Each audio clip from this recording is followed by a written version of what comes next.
Hi hello welcome back to my channel. It's me Shanti. ఈరోజు ఒక మంచి మసాలా ఉప్మా అయితే మీకు చూపించేస్తున్నానండి. మా ఇంటికి కొంతమంది గెస్ట్లు అయితే వచ్చారు, ఎందుకంటే చిన్నపాటి బర్త్డే ఫంక్షన్ అయితే పెట్టుకుంటున్నామండి. ముందుగా బాణీలో రవ్వనైతే ఇట్లా వేయించుకోవాలండి. మసాలా ఉప్మాకి కావాల్సినవి టమాటాలు, ఉల్లిపాయలు, అల్లం, 2 క్యారెట్లు, జీడిపప్పు, మసాలా సరుకులు, కొన్ని పచ్చిమిర్చి, అల్లం ముక్కలు, ఉల్లిపాయ ముక్కలు, క్యారెట్, టమాటా, పచ్చిమిర్చి, కరివేపాకు ఇవన్నీ కూడా సిద్ధం చేసుకుని బాణీ పెట్టుకొని అందులో నెయ్యి, ఆయిల్ 2 కలిపి వేసానండి నేను.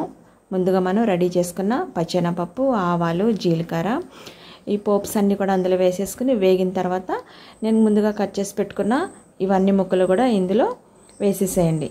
వేసిన తర్వాత 1 స్పూన్ సాల్ట్ వేసుకోండి. ముందుగా చూసారా, ఈ విధంగా మనం ఒకసారి తిప్పుకోవాలండి.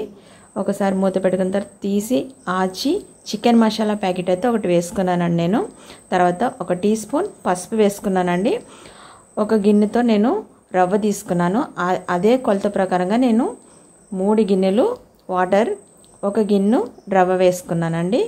మీరైతే 1 గ్లాస్ రవ్వ అయితే కనుక 3 గ్లాసులు వాటర్ అయితే వేసుకోండి.